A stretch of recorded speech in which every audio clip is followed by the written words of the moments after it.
Manifestation is everywhere right now. People are being told that they can create their own reality, they can speak it into existence, and that their thoughts have power. And for most people, it sounds harmless, maybe even helpful. But here's the problem. Very few people stop to ask what manifestation actually is and where it comes from. And if you misunderstand that, you could be trusting something you don't fully understand. So before we talk about whether it's dangerous, we need to answer something more basic. What is manifestation, really? At its core, manifestation teaches this: your thoughts, beliefs, and words can shape your reality. In simple terms, think something strongly enough, believe in it deeply enough, or speak it confidently enough, and it will happen. That's the core idea. And this often shows up through things like the law of attraction, visualization practices, affirmations, and aligning your energy. And all of it points to the same belief. Your internal state determines your external world.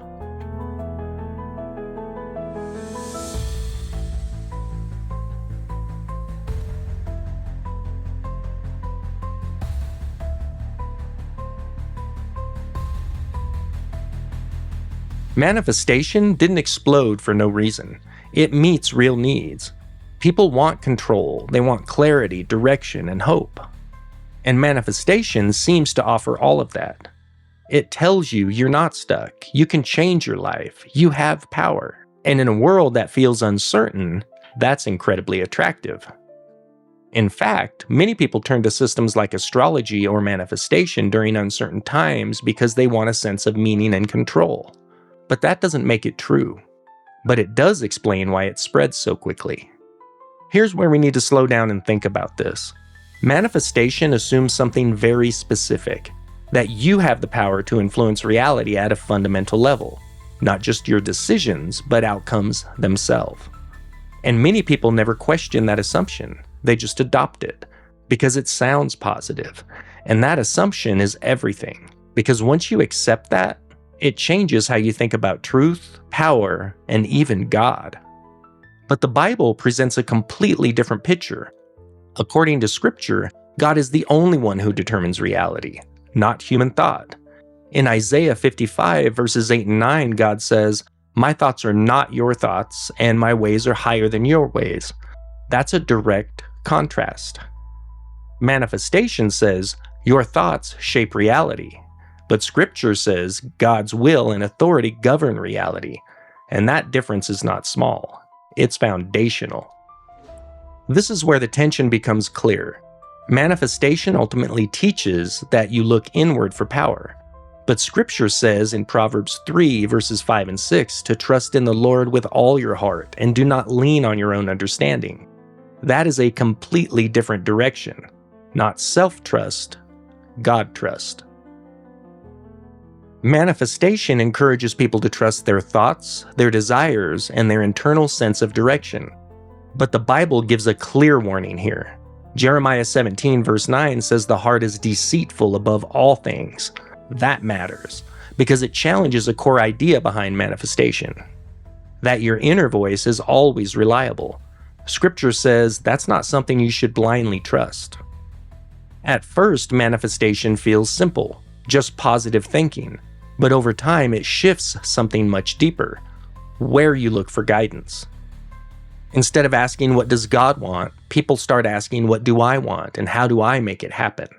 That's a subtle change, but it affects everything.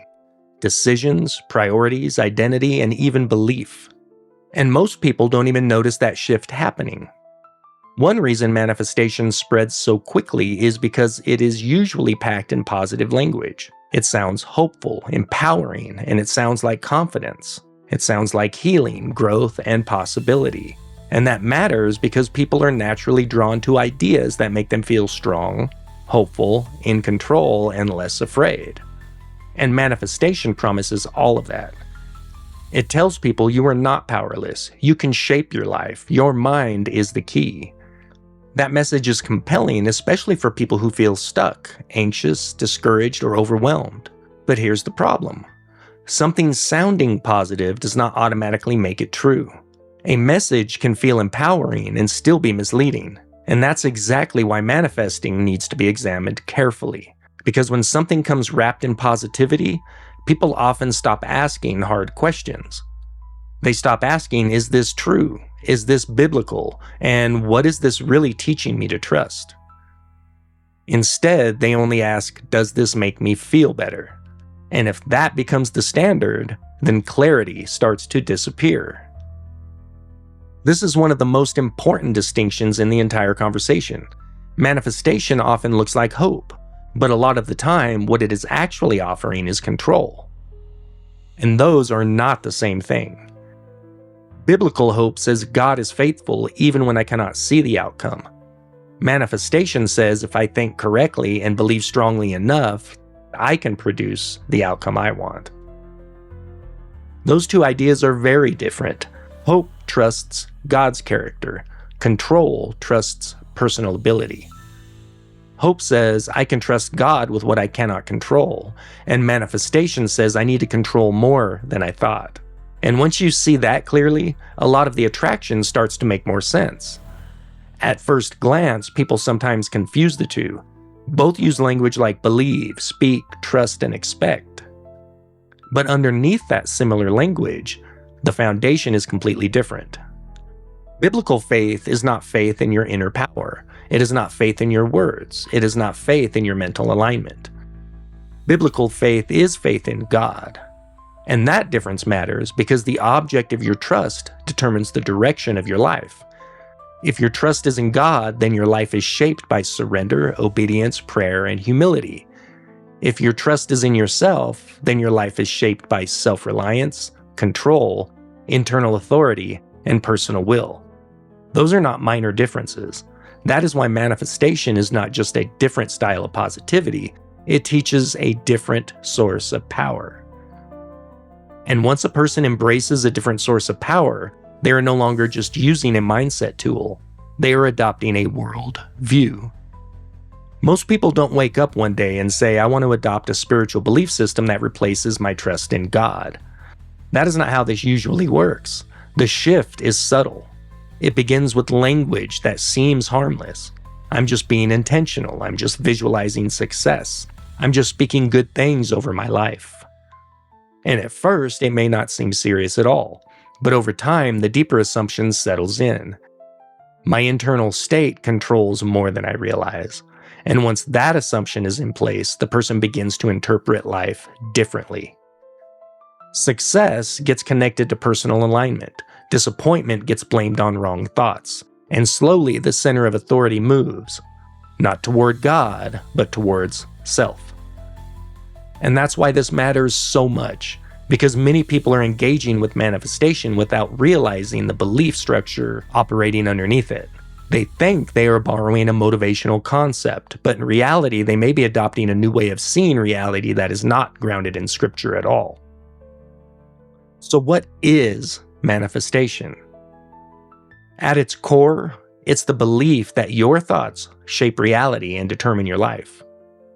And that may sound empowering, but it raises a much bigger question. Is that actually true?